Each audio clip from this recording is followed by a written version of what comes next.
Во Тетово се сечат долгогодишни дрвја за да се направи паркинг простор во кругот на зградите позади стара пожарна. На ова место со градежна механизација се расчистува дворот кој порано беше зелена површина.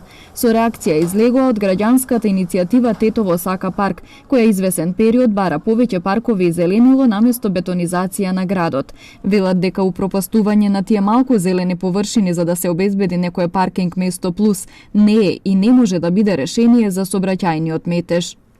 Вие не може да го поплочите и бетонирате целиот град. Тој град мора да биде хумана средина, мора да задржи елементарни услови, човекот да биде во допир со природата, инаку тоа би личело како една средина во која што апсолутно човекот нема место за него, има место само за бетонот, а како што гледаме, Тетово веќе личи на таква средина и не треба да не зачудува огромната стапка на болни, огромната стапка на луѓе кои што се иселуваат.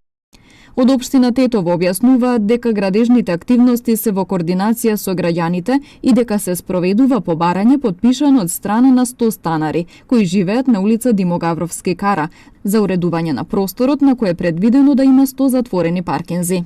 Секторот за комунални дејности и заштита на животната средина и природа на ден 5 април 2022 година дало известување до граѓаните дека согласно нашата годишна програма за реализација на затворените паркинзи во Тетово, Урбан блок 37 е предвидено да се реализира во периодот април-јули, со тоа што ќе се постават нови бекатон плочки, хоризонтално обележување и ќе се постави осветлување и рампа за влез и излез на паркингот. На ден 26 јули 2022 година е даден налог за работа за градежни работи на улица Димогавровски кара, Урбан блок 37. Граѓаните на Тетово велат дека зеленилото кое беше тука, како и многу такви површини во градот, не се одржуваат и се против сечењето на дрвја. Нови да се посеат. Јас мислам дека не треба да се сече, ама да се крати. Ова паркот тамо да се уредува, да се фрла, 300 чуда се фрлат. Ова исклучиво беше све ѓубре. Ова срамота човек да пројде некој што не е од градов тука, да види што е ова што се работи. Во април годинава беа исечени и десетици дрвја на улицата Страшо Пинџур поради реконструкција. И тогаш имаше остри реакции на граѓани и здруженија кои беа против сечата на дрвја стари со децении.